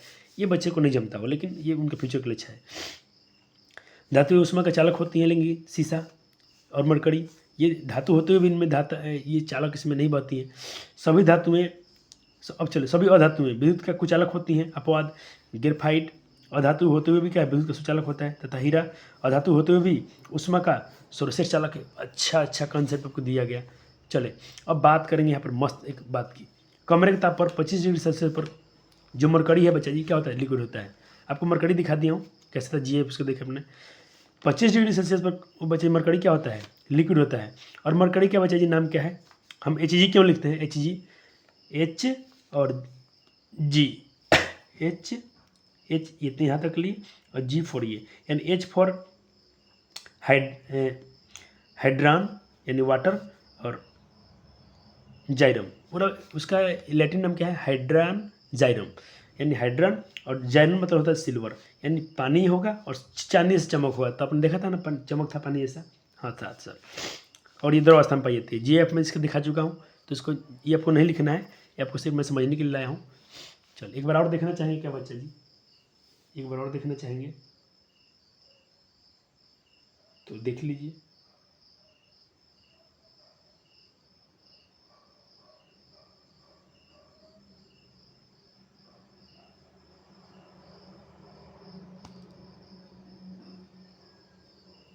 ये वाला देखिएगा, ये है चांदी से चमक दिख रहे हैं और पूरा लिक्विड है। ओहो, सुंदर बालक, सुंदर बालक सब देखते हैं। चलो, अब एक बात करेंगे हम लोग गैलियम की। कमरे के ताप पर गैलियम बच्चा जी और सीजियम ठोस अवस्था में पाई जाती है। कमरे के ताप पर गैलियम और सीजियम ठोस अवस्था में पाई जाती है। लोग बोलते हैं कि लिक्विड होता है। अरे लिक्विड कब होता है? थोड़ा देखो इसकी कहानी क्या है। देखो, कमरे घर में रखेंगे तो ठोस रहेगा, जैसे अपने हाथ पर रखेंगे पानी हो जाएगा, लिक्विड बन जाएगा ये। देखिए बच्चे, ये जो है ना सीजियम और गैलियम, ये लोग कमरे के घर पे रूम का जो तापमान है, रूम टेम्परेचर है, वहाँ पर तो ये लोग सॉलिड होते हैं। जैसे अपने हमें हाथ पर लेंगे बच्चे, हम लोग का शरीर का तापमान क्या होता है? ज़्यादा होता है, मतलब 30, जो उसका गलनांक है उससे अधिक होता है, इसीलिए गलाता है। तो पहले इसको मैं लिखवाता हूँ, इसको नोट किए, फिर इसको मैं जीएफ दिखाने की कोशिश करूँगा, या मेरे पास पीडीएफ तो है ही है। देखें, लेकिन देखिए ये ठोस अवस्था में होते हैं, लेकिन जैसे अपने हाथ पर रखते हैं ये लिक्विड बन जाता है, और जादू हो गया, पानी बन जाएगा। क्योंकि उसके गलनांक से ज़्यादा होता है, क्योंकि हमारे हाथ के, जो हमारे शरीर के तापमान है, जो अपने हाथ में, जो गर्मी है हमारे हाथ में, वो उसके तापमान, उसके गलनांक से ज़्यादा है। गैलियम का गलनांक कितना होता है? 29.7। क्या लिखा है? 29.7 डिग्री सेल्सियस, ठीक है। और सीजियम सीजियम का होता है 28.4 डिग्री सेल्सियस, ठीक है। लेकिन हमारे हाथ का तापमान कितना होता है? 37 डिग्री सेल्सियस। तो इन दोनों से अधिक है। जैसे ही लोग दोनों हाथ पाते हैं तो इनका गलनांक कितना है? हमारे शरीर में इतना टेम्परेचर है, तो उनके गलनांक से अधिक टेम्परेचर हाथ में है, और तुरंत वो गल आता है। अब देखिए ये गैलियम है, देखिए यहाँ पर ये क्या था, लोग मजबूत था, जैसे इसको हाथ पर रखे थे पानी बन गया। क्यों? क्योंकि हमारा हाथ का तापमान इतना है। ये मरकरी तो आप देख रहे हैं चांदी से चमक थी, ये है मरकरी, ये चीज़ धातु है, चमक। ओहो क्या मज़ा, ठीक है।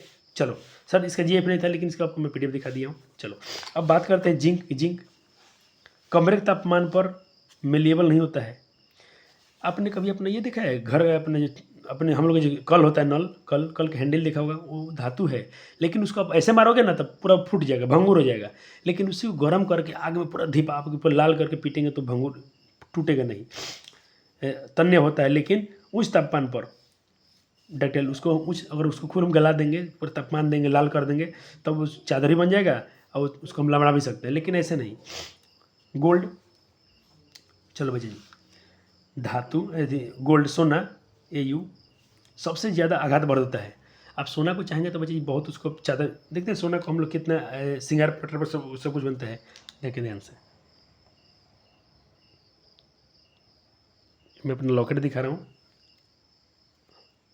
पतली पतली श्रृंगार क्यों बन कैसे बन जाता है, पूरे नाक में जो भी माँ बहन का श्रृंगार बनता है कितने पतले पतले बन जाते हैं, क्योंकि उसकी मेलिविटी ज़्यादा है। इन एग्जाम यही बताना है। लेकिन इससे भी अधिक बता दें, इससे भी अधिक कोई है जो आपके अब बुक में नहीं दिया है। बुक में इसलिए नहीं दिया है, जब बच्चे ये बुक छपी थी, मान लीजिए बुक 10 साल पहले छपी है, ये बुक में कब का डेटा दिया गया है, 10 साल पहले। लेकिन अभी तक जो साइंस वाले ने इसको यहाँ पर लिखा रहता है, और इनको बच्चों ने लगता है साट दिया है, शुरू में पेज सट गया है शायद। ये पब्लिकेशन इसका कब हुआ है, आप वहाँ शुरू में देखें तो मान लीजिए जबकि बुक छपी है 2007 के बाद का ही है, 2009 में छपा होगा, तो उसमें दिया गया था सोना। लेकिन ये परीक्षा में सोना ही लिखा ना, क्योंकि पेपर के बुक में ही दिया है। लेकिन जब बुक नया छप के आएगा, नया इसकी मॉडिफिकेशन हुआ, तो आपको नॉलेज के लिए, जनरल साइंस की समझ लीजिए कि सबसे अधिक मिलेबल कौन होता है और तन्य प्लेटिनियम होता है, ज्ञान के लिए।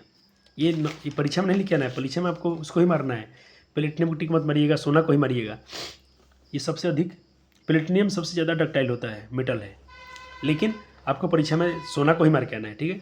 चांदी सबसे सुरक्षित चालक है, आप जानते हैं। ये जी सबसे अधिक है, किससे अधिक है, कॉपर से, एल्युमिनियम से, और AU चांदी, कॉपर यहाँ पर आ गया, AU सिल्वर, कॉपर, यहाँ पर सोना, इसके बाद एल्युमिनियम। अब बात करते हैं कुछ नॉन मेटल के बारे में, अपवाद, जो उनमें अपवाद है। जैसे हम बात करते हैं कमरे के ताप पर द्रवावस्था में पाए जाने वाला अधातु कौन है, तो ब्रोमीन है। ब्रोमीन मिल जाएगा क्या मुझे, JF में एक बार चेक कर लेता हूँ। बच्चा जी PDF से काम चला लीजिए। ये ब्रोमीन है, ब्रोमीन, ठीक है, लिक्विड फॉर्म में है। इसका रंग क्या होता है, रेडिश ब्राउन होता है। ये सब नोट्स में लिखवा दिया हूँ, ठीक है। पूछेगा कौन, देखिए धातु पूछेगा, थोड़ा ध्यान सुनिए, क्वेश्चन बहुत फंसा लेता है कभी कभी। कौन ऐसा धातु है जो कमरे के ताप पर द्रवावस्था में पाई जाती है। धातु पूछेगा मेटल, तो आप बोलिए क्या, Hg मरकरी। लेकिन आपसे पूछेगा कि नॉन मेटल कौन है, तो बोलिएगा ब्रोमीन, ये ब्रोमीन, ठीक है। चलो, और नॉन मेटल में ये भी लिक्विड होता है, वो भी लिक्विड, ये नॉन मेटल और मेटल, बचा के, गलती मत कर देना, गलती मत कर के ना, मिलेगा पेपर मिल, अभी मैं उससे क्वेश्चन कराऊंगा। ग्रेफाइट और आयोडीन में चमक पाई जाती है, क्यों भाई, क्योंकि ये क्या दोनों क्या है, नॉन मेटल है, फिर भी इनमें चमक पाई जाती थी, क्योंकि इनके पास क्या है, फ्री इलेक्ट्रॉन है, क्या है, फ्री इलेक्ट्रॉन है, यानी मुक्त इलेक्ट्रॉन इनके पास, मुक्त इलेक्ट्रॉन है इनके पास, ठीक है। आयोडीन में चमक उसकी, हाँ, लेकिन ग्रेफाइट आयोडीन में, लेकिन फ्री इलेक्ट्रॉन है। देखिए, अगर ग्रेफाइट में चमक पाई जाती है, ग्रेफाइट में चमक क्यों है, फ्री इलेक्ट्रॉन के कारण, लेकिन आयोडीन में भी चमक पाई जाती है। तो आयोडीन, बच्चे ये शायद मेरे ख्याल से ऐसे लिख देना, आयोडीन ऐसे लिखाता है, ऐसे धिकार लगा देना। आयोडीन में चमक जो पाई जाती है वो चीज़ क्रिस्टलीय आकार कारण, उसके जो क्रिस्टलीय साइज है, आकार है, उसी कारण उसमें चमक पाई जाती है। ग्रेफाइट विद्युत का सुचालक होता है, जबकि क्या है, नॉन मेटल है। डायमंड नॉन मेटल है, फिर भी सबसे श्रेष्ठ, सबसे कठोरतम पदार्थ है। चलो, अब कुछ प्रश्न कर लेते हैं, आज इतना ही रहने देता हूँ, अब कुछ MCQ करके चैप्टर क्लोज करेंगे। एक अधातु में भौतिक गुण में निम्नलिखित में कौन सा है, कहता है कि एक अधातु के भौतिक गुण निम्नलिखित में कौन सा है, जल्दी करें तो क्वेश्चन का आंसर। एक नॉन मेटल है, उसमें कौन सा गुण है जो गलत है, विच अमोंग फॉलोइंग सेट, एक सेट बनाना है आपको, एक समुच्चय जो physical properties of non metal is incorrect, कौन सा गलत है, तो देखिए इसका ऑप्शन हो जाएगा B। क्यों, क्योंकि फास्फोरस जो होता है कमरे के तापमान पर ठोस है, लेकिन चमकदार नहीं, उसमें चमक नहीं पाती है, ठीक है, ऑप्शन B सही है। चलिए अगला सवाल, कहता कि हथौड़े से पीटने पर कौन सा पदार्थ चपटा हो जाएगा या चादर बन जाएगा, कौन आयोडीन का क्रिस्टल, कोयले का टुकड़ा, या ऑप्शन C कोयले का टुकड़ा बोले तो बच्चे पीस ऑफ कोल, सल्फर की गांठ, या एल्युमिनियम का टुकड़ा। तो एल्युमिनियम, क्योंकि यही तो मेटल है ना, बाकी सब तो नॉन मेटल है।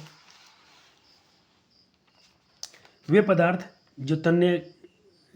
जिन्हें तार खींचा जा सकता है वो क्या कहलाते हैं, वे पदार्थ जिन्हें तार में खींचा जा सकता है तन्य कहलाते हैं, वे निम्न में कौन सा नहीं है। पूरा सवाल समझ में क्या, वे पदार्थ जो जिन्हें तार में खींचा जा सकता है तन्य कहलाते हैं, वे निम्नलिखित में कौन सा नहीं है। तो देखो, तार किसको खींच सकते हैं आप लोग, धातु को, धातु इसमें कौन है, मेटल, ये मेटल नहीं है, तो इसका ऑप्शन नहीं हो जाएगा, यही इसी को तार हम नहीं खींच सकते हैं। धातु सामान्यतः कठोर होते हैं, निम्नलिखित में कौन सा है जिसे चाकू से काट सकते हैं। अरे सोडियम पोटेशियम लिथियम, नोट्स में लिखवा दिया हूँ नीचे। धातु सामान्यतः ठोस होती है, निम्नलिखित में कौन सा धातु कमरे के ताप पर द्रव अवस्था में होती है। देखिए ध्यान से, धातु पूछा है, लिक्विड अवस्था में कौन पाई जाती है, तो अभी कब से बता रहा हूँ, मरकरी, Hg। धातु में निम्नलिखित में कौन सा विद्युत का चालक के लिए सही क्रम है? विद्युत सबसे कौन जाएगा? तो पहले जाएगा किस में लिखवाएगा आपको? पहले जाएगा एल्यूमिनियम चांदी में, फिर कॉपर में, फिर सोना में, बाद में एल्यूमिनियम में। क्लियर है? चलो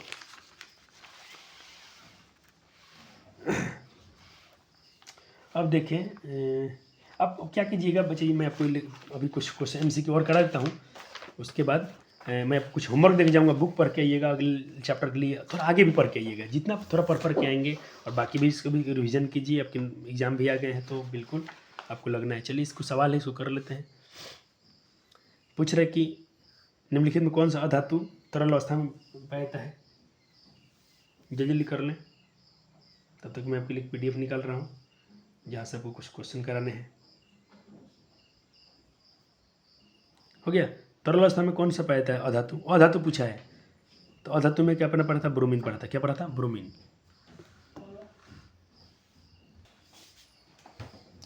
अगला प्रश्न है, वह कौन सा तत्व है जिसे पीटा जा सकता है और चादर बना सकता है? तत्व है तो धातु होगा। तो धातु इसमें से कौन है? Phosphorus, carbon, oxygen. तो नॉन मेटल है। धातु क्या? जिंक, Zn, लेकिन इसका सिंबल होता है Zn। चलो, आघात बढ़ता है, मेलिबिलिटी जो है और तन्यता है, सबसे अच्छा कौन है? किससे ज़्यादा पीटा और बना सकते? तो धातु होगा। एक धातु को एक ऑप्शन होगा। हीरा और ग्रेफाइट में कौन विद्युत का सुचालक है? हीरा और ग्रेफाइट में विद्युत का सुचालक कौन है? तो देखो, हीरा तो उष्मा का है, ग्रेफाइट जो है विद्युत का सुचालक होता है। ग्रेफाइट C हो जाएगा। निम्नलिखित में कौन सा अधातु चमक पाई थी? किस भाई? तो आपने पढ़ा था आयोडीन में, आई में। ब्रोमीन अधातु की अवस्था कैसी होती है? तो ये लिक्विड फॉर्म में रहता है, तो नॉन मेटल लेकिन लिक्विड फॉर्म में होता है। तो ब्रोमीन अलग करा दिया हमको। निम्नलिखित में कौन सा धातु है?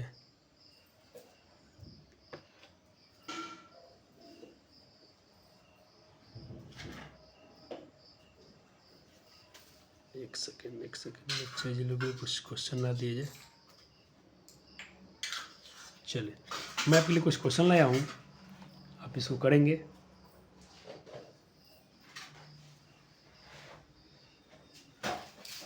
चलिए, कर लिए होंगे, कर लेना है आपको खुद से। चलिए, 6 नंबर, निम्न कौन धातु है जिसको जलने पर, दहन मतलब जलने पर चमकदार श्वेत जलेगा? तो मैग्नीशियम का रिबन आपने सुना था ना चैप्टर 1 में, तो ऑप्शन C समझ जाइएगा। 6 हो गया।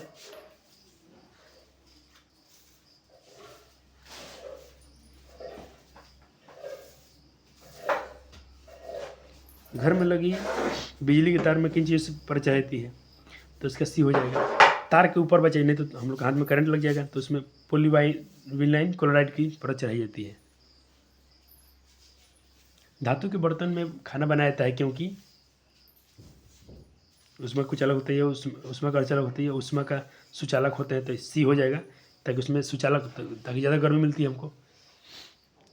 धातु को पीट कर चादरें बनाई जा सकती हैं। धातु का कौन सा गुण का घोतक है? तो चादर बना सकते हैं पीट के, तो आघात बढ़ता है। ये आखिरी क्वेश्चन, 1 ग्राम सोने से 2 किलोमीटर लंबी तार खींची जा सकती है, कौन सा गुण है? तो ये टेंसाइल था। कौन सा है? टेंसाइल। तो हो गया, सारे क्वेश्चन हो गए। तो इतना ही होमवर्क था बच्चा जी। अब आपके देख करना क्या है, आपको करने हैं चैप्टर को रीड करना है, कुछ इसके इंटेक्स के सवाल होते हैं उसको जरूर पढ़िएगा, और ज़्यादा संस्कृत संस्कृत की रिविजन। ये देखिए, कितना झूठ, कितना झूठ। चले, हो गया। इसको पढ़ लीजिएगा, इसको पढ़ के क्या करना है मैं बता रहा हूँ आपको। इनको भी क्रियाकलाप, तो एक्टिविटी खूब पढ़ना है आपको, और कोशिश भी करना है कि आप इसको जीवन में खोजें, अपने दिमाग लगाएं। सब कुछ दिया है, क्लियर है? देखते हैं 2 किलोमीटर लंबा तार खींच सकते हैं, कहाँ से लाते हैं, कहाँ से क्वेश्चन आता है, क्या NCERT से बाहर आती है? नहीं, आप तो पढ़ते नहीं हो। चलो, ये थोड़ा अधातु के बारे में पढ़ लेना, इतना कवर करा दिया गया आपको, ठीक है? करा दिया गया, सब कुछ करा दिया गया है, हाईलाइट भी किया गया है, तो अभी पढ़ के हाईलाइट कर लेना जो जो पॉइंट अच्छे लगते हो, और इनको आप लिखें ना लिखें, देखें आप इसमें से कवर हो गया कि नहीं हो गया, आसानी से करा दिया गया है। ओके, चलो मिलते हैं अगले लेक्चर में, तब तक के लिए शुक्रिया, धन्यवाद, अपना ख्याल रखिएगा। वीडियो पसंद है तो लाइक और शेयर और चैनल को सब्सक्राइब करने के लिए अपने दोस्तों से बोलिए, ताकि हमारा भी कॉन्फिडेंस बढ़े, पढ़ने में अच्छा लगे, पढ़ाने में अच्छा लगे। शुक्रिया।